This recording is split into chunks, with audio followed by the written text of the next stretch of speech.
The Kansas City Chiefs did not use the tag on anyone because they do have a plan for this offseason, and we're going to figure it out today on Locked On Chiefs. From the land of the free and the home of the Chiefs, this is the Locked On Chiefs podcast.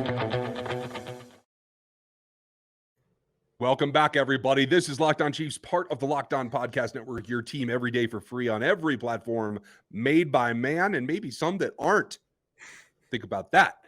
Lots going on here. Thanks for making us your first listen. Check out another Locked On show for your next listen. Maybe the draft show, maybe the Locked On NFL show, maybe one of those shows that has teams that are going crazy for their quarterbacks. Maybe you check out the Saints. I don't know. There's a lot going on. Thanks for being with us. We very much appreciate it. I'm Ryan Tracy, the founder of Rogue Analytics and Performance Consulting, where you can get the Athletic Matrix pre-order right now, rogueapc.com. The draft guide will be out later, obviously, in the cycle, but we have a lot going on. And to calm me down for this whole process and give me the basics is editor-in-chief of ChiefsDigest.com, the man on the beat, the guy that has the pulse of everything. To explain to me what I don't get is Matt Derrick right here. Matt, there's a plan out here somewhere, right? Because it's not just, whoop, we ran out of dough. No, I think you have to bank on Brett Veach and the Brain Trust over at One Arrowhead Drive. They have a plan. They haven't told us about it yet. They haven't told me about it. But I don't think there's any doubt with the dominoes starting to fall, not only in Kansas City, but there's dominoes all around the league starting to fall as we're getting ready to head into the new league year. And with obviously Tuesday's franchise tag designation deadline, things are starting to fall into piece. And, you know, we're starting to get some clues to it. But Brett Veach, he's got a plan. Like I said, he's just not really let us all clued into what it is yet. He knows. And Andy knows, and I'm not sure anybody else does. So that's a fair point. By the way, nice, slick Super Bowl hat. I like that one. And you, with the incredible background of all the memorabilia, I am a little jealous because I just get wood paneling. But that said, I'll take the steady there. I'll take the wood paneling in this situation because I think what it does is allows Brett Veach to go out and pick what he wants a little bit. I feel on retrospect that not using the tag on anyone gives us a clue as to just what the focus is, and that is getting the bottom line down. They've had so much luck with the last two draft classes. I hope they're not getting overconfident, but they should be very confident in their ability and their faith within not just Brett Veach and Mike Borgonzi, but all the way down to the area scouts and the national scouts. The Blesto guy is doing a good job because clearly they have the track record now that they can rely on, don't they? Yeah, I mean, they do. And not only that, but we're talking about currency, and not just currency and draft picks, but currency and cash and cap space as well. I mean, you know, what the Chiefs might lack in, you know, keeping some of the veterans that are on their team, they've got resources to backfill and to go out and replace them. So you let go of Orlando Brown, and going back and really parsing out what Brett Veach told us last week in Indianapolis, probably the clues were there that if we just listened a little bit more closely, we could have figured it out. Because looking back at it in retrospect, you know, a couple of things really stand out. One, you know, obviously was there wasn't any hard, fast language about, you know, making a commitment to Orlando Brown in his language. It's an option with the franchise tag. But the other thing he said was that, you know, first and foremost, the most important thing that they need is a long-term deal. Meaning that if they were not able to get a long-term deal with Orlando Brown, that's not putting the Chiefs in a positive situation. I mean, they need to have that left tackle spot figured out because, you know, if you tag Orlando Brown, you've got a $20 million hole that you're going to have on the salary cap until you get things figured out. And even with the Frank Clark move, if the Chiefs had to have Orlando Brown under the cap right now, they'd have to make some other moves. Mm-hmm. I mean, they would have to restructure some contracts and make some other play moves to be able to get under the salary cap just to start the new league year. So Orlando Brown was the first domino that had to go one way or the other. And I think Brett Veach made it pretty simple, was that we either need a long-term deal or we're moving on. And when there was no movement in being able to get something done, that's what forces the Chiefs' hand. Now, the question is, what's the plan? Well, like I said, Chiefs haven't told us. Brett Veach hasn't shared it with us yet, but you can see looking out there, there are many different choose your own adventures for Brett Veach right now. He's, I think, looked at the landscape to know that, one, not only are we seeing some salary cap, people we've already seen Taylor Lewan hit the market,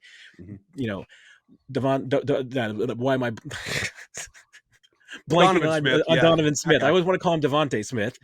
Donovan Smith hits the market. He's a free agent now. There might be other cap casualties too. And one that I think would be particularly interesting for Chiefs fans to watch is watch what happens with Aaron Rodgers. Because if Aaron Rodgers goes to the Jets, Packers are going in rebuild mode. And there's going to be some guys in Green Bay that don't want to be there. And now all of a sudden, maybe David Bakhtiari is going to be available. Really? You think that could be the domino to fall? That would be the one that would be most interesting to me to watch. And I mean, and I think Brett Veach has made it pretty clear. Anything is on the board. I mean, it wouldn't even surprise me if a trade were in as part of his plan, that there's another player that he's targeted. I mean, this I think you can rest assured as a Chiefs fan. Brett Veach made a vow after Super Bowl 55 that he was never going to let Patrick Mahomes be in a situation like that again with an offensive line. So don't worry about he's not going to be going in to he's not going to be going after Super Bowl 58 with an unproven commodity at left tackle. And I'm not even ruling out that Orlando Brown is still the possibility. Letting Orlando Brown hit the market and find out what his value is could end up coming back to Kansas City, because I don't know if his value on the open market is what he thinks it will be. That's one of the options that I do want to explore. We're going to take a look at what this plan could be on the backside of this. I'm not going to bet against it, but I will tell you this. If I was going to bet against it, it would be very, very straightforward, because it's midway through the NBA season and March Madness is right about here, Rock Chalk. You can get the perfect time right now to get FanDuel, the America's #1 sports book that lets you do everything. And right now they have a great deal for you. It's a no sweat first bet. So if you make a $5 bet and you lose, you get $1,000 in free bets applied to your account. You can use at your discretion to win whatever you can win. You download the app. It's super safe, secure, and easy to use. And that makes life a whole lot more fun. Then you can do everything from money lines to three-pointers made to offensive boards, whatever you're looking for basketball-wise, and maybe pick a couple of landing spots on some props that you might want to get into as well. FanDuel lets you combine all that into single game parlay so you can win even more, but it all comes down to that first bet. And right now, that no sweat first bet makes life easy. Put your bet in $5 or more. If you lose, you get $1,000 in free bets when you go to FanDuel.com/lockedon. That's FanDuel.com/lockedon. You can learn all the details over there. Make every moment more with FanDuel, the official sports betting partner of the NBA and the NFL.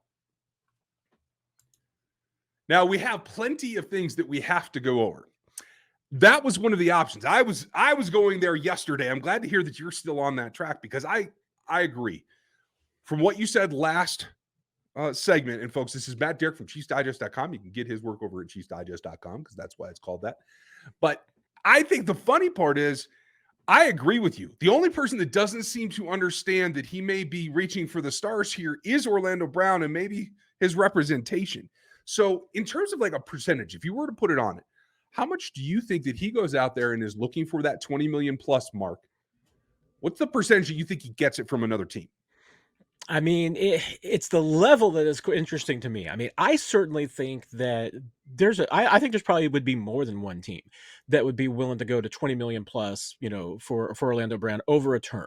Mm-hmm. Now the Chiefs were willing to kind of go in that ballpark over 3 years last year, and that clearly wasn't enough toward the Orlando Brown side. So, you're looking north of there. I think that there will be multiple suitors for Orlando Brown at more than 20 million. It's just how high. I mean, the indications we've gotten from Brown and his representation is that they want top of the market deal. So, you're talking not maybe even 23, but maybe closer to 25 per. And that's where I don't know if the market's going to be there. And even if it is, how long? I mean, are you a team that might be willing to do that for 1 or 2 years, but not 3? Mm-hmm. That's where it gets tricky. And we don't really have a good sense. I mean, Orlando and even his agent, Michael Portner, haven't really come out and said, here's what we're looking for. I mean, X amount of money over X number of years. We're kind of speculating and guessing based on what we kind of know about what the Chiefs were offering last year, what was said last year from Brown's side. So, we're making some assumptions here on what they want and where the market is right now.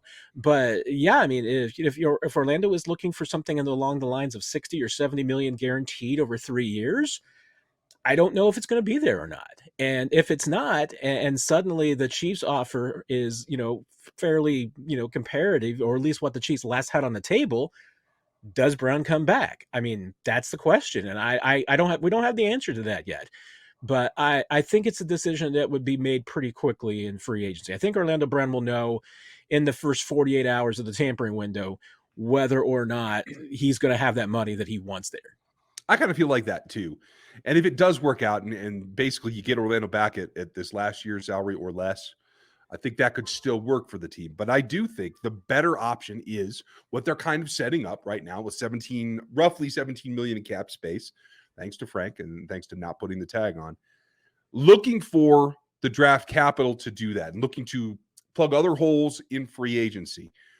The ability of Brett Veach to scout the defensive side, particularly defensive backs, Reinot, Passepartuto, the whole staff, has been a really, really good track record. Normally, I would say you got to lean on that so you can probably get the safety done. But just the fact that they got Creed Humphrey and Trey Smith in a singular draft tells me that the offensive line scouting is coming along as well. And so I feel more comfortable and more robust about what their evaluation skills are for the offensive line unit than I did, say, 3 years ago. So that tells me that's worth taking the gamble on. If Orlando doesn't come back, if he doesn't come back at a reasonable salary level, that's got to be the way forward, right? But for you, does that mean that's got to be the top priority for this plan? Yeah, I think left tackle absolutely has to be the priority, because even though this team has other priorities to look at, factoring in the fact that they don't have a proven commodity at right tackle right now as well, I think that makes left tackle even more important. So, if you're going to bump down and have someone with less experience on the right side, you definitely want to make sure that you've got left side taken care of. And that's not, once again, to say that Orlando Brown and Andrew Wiley aren't possibilities for coming back. But to your point about having faith in this front office, remember, I mean, it's not just a short-term thing. I mean, Nick Allegretti is probably going to be a starter somewhere in this league next year because he's going to get paid. Andrew Wiley was an undrafted free agent that you've turned into a tackle and is probably going to get a long-term deal somewhere else if he doesn't end up in Kansas City. So this isn't just Creed Humphrey and Trey Smith. This has been, I think, a work in progress that this team has shown that hey, it's not just cornerback. They can draft offensive linemen too. I mean, I think that's one of their strengths. Well, and you feed into that concept. That's 2 comp picks right there. Technically, coming off a franchise tag, I didn't think Orlando would count for another comp pick, even though he would be leaving as a free agent. Would he? He will, yes, since he actually has completed the contract. He will factor into the formula. Okay, so that is the potential for 3 comp picks just off of the offensive line unit. We haven't even talked about McCole Harbin and Juan Thornhill and Colin Saunders. I'm getting there, Matt. I promise. But that feeds into my concept that if this is the time is right now, you can see those comp picks coming. We're expecting a number of comp picks this year. They're not going to be very high this year. It doesn't seem. But you can expect Wiley, Allegretti, and Orlando to all bring in 4th rounds or better come comp season next year. So that feeds into the concept of, can you float a singular year with another rookie? Could they go rookie at both tackle positions? That seems like a stretch to me. It would be scary to me. I mean, it might not be, maybe it's not that scary to Andy Heck. I mean, he might be comfortable with it, that if he's got 3 interior guys like that, and maybe he knows that he could go younger, and he might just be fine teaching 2 new guys. And it does depend on where you get them. I mean, I'll be one of those guys that says that, hey, you are more than likely, if you want a plug and play left tackle, you need to be in the upper part of the first round. I mean, not that you can't necessarily find a plug and play left tackle into the first or later on. Your chances just become a little bit less. I mean, you've got to really have out scouted some people in order to get that. To get a plug and play right tackle, that's where, I mean, you could go later, and, and you can find them even in the 2nd and the 3rd round sometimes. So that to me, going both ways with the 12 draft picks that the Chiefs have.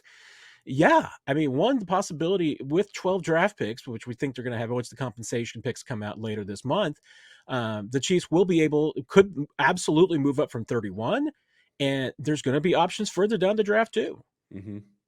I think that's intriguing. And we haven't even touched on the defense with the departure of Frank Clark. We're going to get to that. Take a look at what could be going on. What are the possibilities for this plan on the defensive side of the ball coming up next?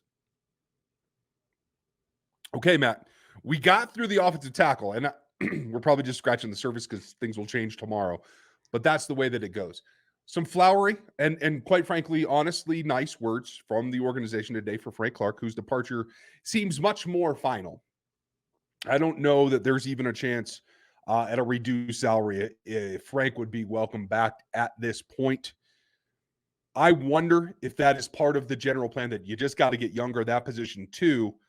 And that's part of this whole formula. Do you see a possibility of Frank Clark returning? I mean, there's always a possibility, but you're right. I mean, after what we saw from the Chiefs on Tuesday and their messages about Frank Clark, paired with even what Frank Clark was kind of saying after the Super Bowl, I think it's less and less likely. I mean, there's no doubt. I mean, I think Frank Clark wants to be in Kansas City. I think the Chiefs want Frank Clark in Kansas City, but the Chiefs aren't willing and in a position to pay that what I think Frank would like for what is essentially going to be his last real shot at a big contract at the NFL. At his age, this is the last, maybe multi-year deal that he could possibly get. And hey, if there's a team with some of the baggage that he's had, some of the issues that he's had on and off the field, is willing to give him that money, I mean, I'm Frank, I'm probably taking it. I've got 2 rings. I'm not searching for that now. I'm searching for the money. I'm looking for one last payday. So, I mean, I could probably see, they say the likelihood of maybe Frank Clark returning in 2024 and beyond is probably better than in 2023, because I just don't think that if you're the Chiefs, I don't think you say those kind of messages on the way out the door unless you really feel like he's not coming back. Yeah, I have to agree. Although I do see a scenario where maybe he doesn't get the interest that he wants, and maybe he's still a free agent come trade deadline next year. And maybe that's worth the, hey, Frank, you still in shape? Like, we'll give you the sizzle contract. You want to come back and make a run at that postseason record? I kind of like that concept. But in the meantime, there are bigger fish to fry. There are holes on the defense as well. You mentioned Colin Saunders before. I expect him to come back. I think he's got to be one of the priorities, especially given without Frank. You want some continuity on that defensive front. George Karlaftis, Mike Dana, Chris Jones are not going to be enough, and we know that there's that shadow of the Chris Jones extension hanging out there. But do you think Colin Saunders is destined to be back? That I'm not sure about at all. I mean, if anything, I would say that I think it's more likely that he won't be back. He wants to be a starter. Is there a spot for him in Kansas City? There could be, and the fact that Joe Cullen is such a big fan of Colin Saunders, I think is a plus in his category there. But again, it comes back to, where is the money? Can you afford a multi-year guaranteed deal for, your number 2 tackle behind Chris Jones? I mean, that's what you're really asking about. And, I think Colin is hoping that I think he's hoping that there's a deal out for him as a number 1 defensive tackle. And if not, just to be a very, very highly paid number 2 guy on the defense. That's what he's looking for. So he fits in the category of some of the other guys too. He has 2 rings. So once again, at this point in his career, this is his first chance to hit the open market. Ring shopping is not his number 1 priority. And I understand that. His number 1 priority is going to be multi-year deal, guaranteed money. That's going to be tough to come from Kansas City for Colin Saunders. Yeah, I have to think so. And honestly, it's kind of a rare situation that on your second contract, you are a multi-ring winner, and you're in a position at he's going to be just over 26 years old, to be a mentor for younger players at that point due to your experience. Now, we all know we have a soft spot for Colin around here on this show, and I know you do as well. His versatility, I think, shows up. I think there's a couple of defensive linemen in this draft that showed up at the combine this week. They're like, hey, I know what Colin Saunders does. I can play linebacker too. So like, I think there's some athleticism there to be had, but Colin's just one piece of it. I think the Chiefs have found that, in my opinion, that Leo Chenal is a competent linebacker. We'll see what happens with Darius Harris. I think they want a 4th back. I think they can get fresh blood after that in the depth chart at the 2nd level, but it is the 3rd level. And it's curious to me that there was no tag used at all by the Kansas City Chiefs. A lot of folks thought that if it's not going to be Orlando Brown and Frank Clark is leaving, why wouldn't it be Juan Thornhill? And so that's the next question is, do you need to get younger still there, even though Juan's a young guy too, his first go at a second contract? Yeah, and Juan once again also fits into that exact same category. He's got 2 rings. So, for him at this point in his career, money, guarantee, term is going to be the most important thing. And those are the 3 things that the Chiefs really aren't positioned to offer. And I don't think there's any doubt. I mean, you look at it, and even though the Chiefs will not tell you this, Brian Cook was drafted last year to be Juan Thornhill's replacement. I mean, that's just the reality of it. Mm-hmm. And the fact that Brian Cook played well enough last year to justify that faith in the pick, Chiefs feel pretty good about that. That's maybe the one difference that you have with, the defensive tackle spot in Colin Saunders is that, the Chiefs don't have Derek Nottie under contract yet. He might be the guy that's more likely to come back again on a 1-year deal. I mean, we'll see what kind of market there is for Derek Nottie on free agency. But both those guys have had injury problems. And, I think with Juan, his injury with the knee, I think he's proven is now far enough behind him, and he played well enough last year that I think he's going to get a decent deal. If I remember correctly, I think if you may remember, you might be able to correct me as well. I think that either the transition to the franchise tag number for Juan might have been around $12 million. Mm-hmm. That's, for the Chiefs, that's a sizable number. And once again, I mean, they could squeeze that under the cap right now, but it would mean without restructuring someone else, they really wouldn't be a player in free agency. As it is now, they're about $17 million in cap space. Mm-hmm. They are able to make some moves right out of the bat, and placing the tag on somebody else. Juju Smith was another possibility I thought, is even like a transition tag, but that would have been about 18 million. No room for that. Right. There's 2 extensions out there. We've talked about Chris Jones ad nauseum, but the thing that this plays into is, like you said, I think they're comfortable with Brian Cook as being the second safety. Now they can go get Young at the 3rd and the 4th safety spot. I don't know about Dean Bush's future. That's fine. I don't think that's a huge concern. But when you go back, I don't think, unless you fall in love with this DB class, I don't think there's any reason why you don't pursue a L'Jarius Sneed contract, even though it is going to be sizable. So where's your gut feeling about that? Do they let it ride and let him play out his last year, expecting, again, he will go on elsewhere after this coming season and again be a comp pick, or do they try to get him here long term? Yeah, I mean, to me, I think now's the time to try and lock up somebody like L'Jarius Sneed. This is the one guy we've been waiting for it. I mean, when Brett Veach was hired, the very day that he was introduced to us as the new general manager, it still stands out as one of the things that he emphasized was that, you need, after year 3, to lock up the guys that you want to keep. And so far, he hasn't locked up anybody after year 3. Really, the only guy you could talk about them locking up has been, Mahomes and Chris Jones. But once again, neither one of them were drafted on his watch as GM. So we've been waiting for those 3rd-year guys to get the extension, and some guys on have playing out their 4th year have come back on 1-year deals, but we haven't seen the draft pick get invested and stay with this team on a multi-year deal. We're still waiting for it. And if L'Jarius Sneed's not that guy, I don't know who is. I mean, I think he's that valuable. The one thing I think that, would be of benefit to the Chiefs is trying to lock him up right now is that he has not yet secured that reputation around the league as being one of the top corners. Now, if I'm L'Jarius, I might be willing to bet on myself and say I'm going to have a big year 4, and that's when it's going to be time to hit the market. But right now, if you were to ask a lot of GMs around the league, I don't think they would say that L'Jarius Sneed is a $16 million guy. Okay. So maybe there's a discount there to be had if the Chiefs were, want to give him some guaranteed money right now to lock him up for the next few years. But that's the guy I would, because I think he's got a unique skill set. I mean, I just don't think that there's a lot of corners like L'Jarius Sneed. Agreed. Between size and ability to go inside, outside, he's nearly a unicorn at this point. So I agree with you. I think they have to lock him up. Last question for today, as we're trying to scope out Brett Veach's plan, folks, make sure you check Chiefs Digest for all the information there. Make sure you like, sub, and hit the bell on YouTube. But our last concept, what's the next thing to happen? What's the next thing to fall, in your opinion?